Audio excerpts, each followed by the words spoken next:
3월 6일 금요일 요한복음 11장 1절에서 16절까지 말씀 읽고 내용 나누도록 하겠습니다. 오늘 한 컷에 모든 본문이 들어가 있습니다. 어떤 병자가 있으니 이는 마리아와 그 자매 마르다의 마을 베다니에 사는 나사로라. 이 마리아는 향유를 주께 붓고 머리털로 주의 발을 닦던 자요. 병든 나사로는 그의 오라비더니라. 이에 그 누이들이 예수께 사람을 보내어 이르되 주여 보시옵소서 사랑하시는 자가 병들었나이다 하니 예수께서 들으시고 이르시되 이 병은 죽을 병이 아니라 하나님의 영광을 위함이요 하나님의 아들이 이로 말미암아 영광을 받게 하려 함이라 하시더라.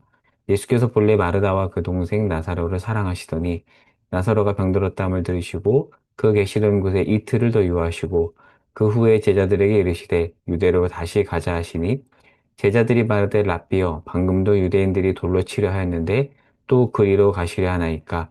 예수께서 대답하시되 낮이 12시간이 아니냐. 사람이 낮에 다니면 이 세상의 빛을 봄으로 실족하지 아니하고 밤에 다니면 빛이 그 사람 안에 없는 거로 실족하느니라. 이 말씀을 하신 후에 또 이르시되 우리 친구 나사로가 잠들었도다. 그러나 내가 깨우러 가노라.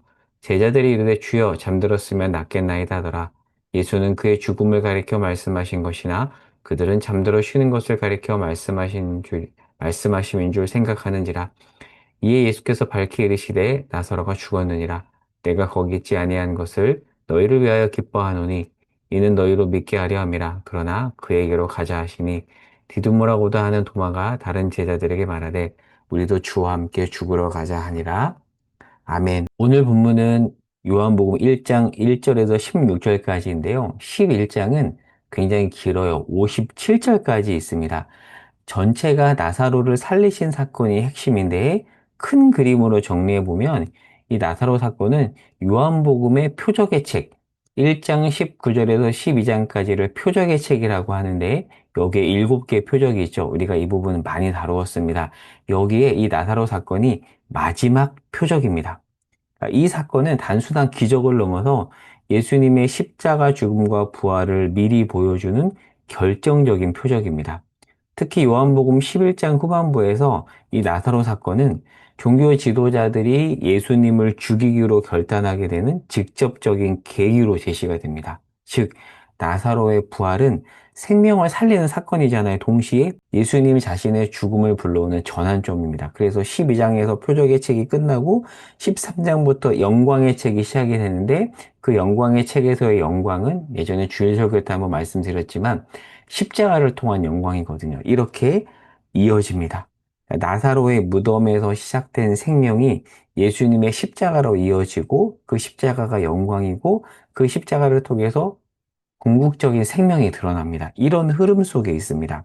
그렇게 지금 PPT에서 정리를 했고요. 그러면 이제 오늘 본문의 무대와 인물 관계를 살펴보겠습니다. 먼저 앞장 10장 40절에 보면 예수님은 지금 어디 있었냐면 요단강 건너편에 있었어요.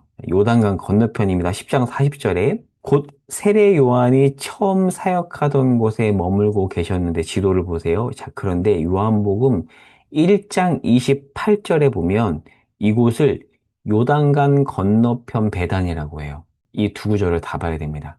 그러니까 지금 예수님이 요단강 건너편에 계신데 이곳을 요단강 건너편 배단이라고 하는데 나사로와 마리아 마르다는 예루살렘 근처에 배단이 있었어요. 그러니까 성경에서 배단위는 두 군데입니다.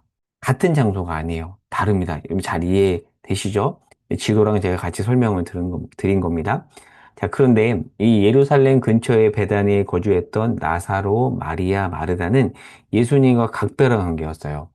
누가복음 10장에 보면 예수님께서 직접 방문하실 정도로 친밀했습니다. 보통 예수님께서 예루살렘에서 사역하시다가 밤에 주무실 때는 밖으로 나오시거든요.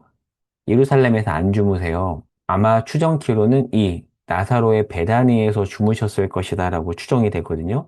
그 정도로 각별했습니다. 그리고 요한복음 11장 5절에 보면 예수께서 그들을 매우 사랑하셨다라고 되어 있고요. 그래서 나사로가 병들었을 때 자매들은 직접 고쳐달라는 요청조차 없이 예수님께 사람을 보냅니다. 관계에 대한 신뢰가 그 배경에 있었던 거죠. 그런데 이제 오늘 봐야 될 것은 이 지역이 다르다라는 거죠. 그러니까 지금 예수님은 여기 계시는데 이제 예루살렘 근처에 베다니로 가야 되는 상황에 놓인 것이죠. 그런데 예루살렘은 위험한 곳입니다.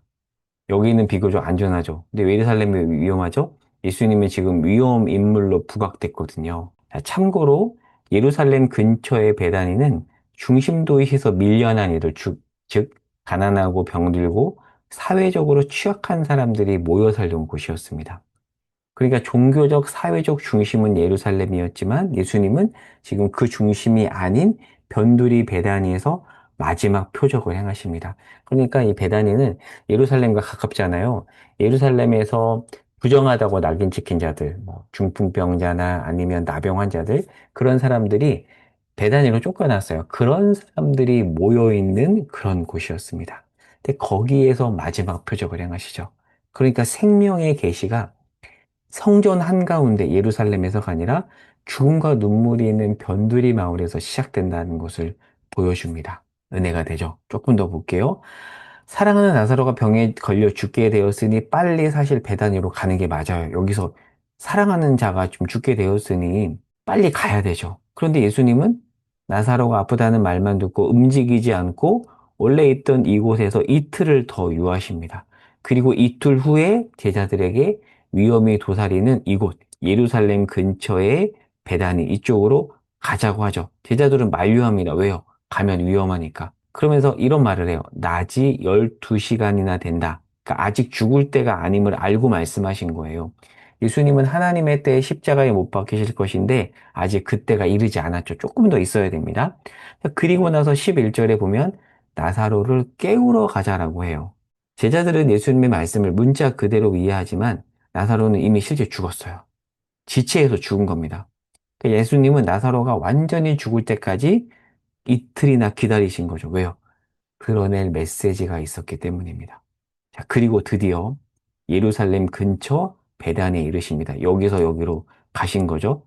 그러니까 베다니에서 베다니로 간 겁니다. 이때 도마가 나서서 다른 제자들에게 우리도 주와 함께 죽으러 가자고 하거든요. 무슨 뜻일까요? 자리해야 됩니다. 유대 지역은 위험한데 예수님이 가자고 하니까 불만을 드러낸 거예요. 맥락에서 이 도마의 말을 이해해야 됩니다. 믿음으로 한 고백이 아니라 불만 표시입니다. 자, 이렇게 오늘 본문을 정리했는데 이 내용을 토대로 해서 두 가지 적용을 해볼게요. 첫 번째, 하나님의 사랑이 늘 즉각적이지 않죠.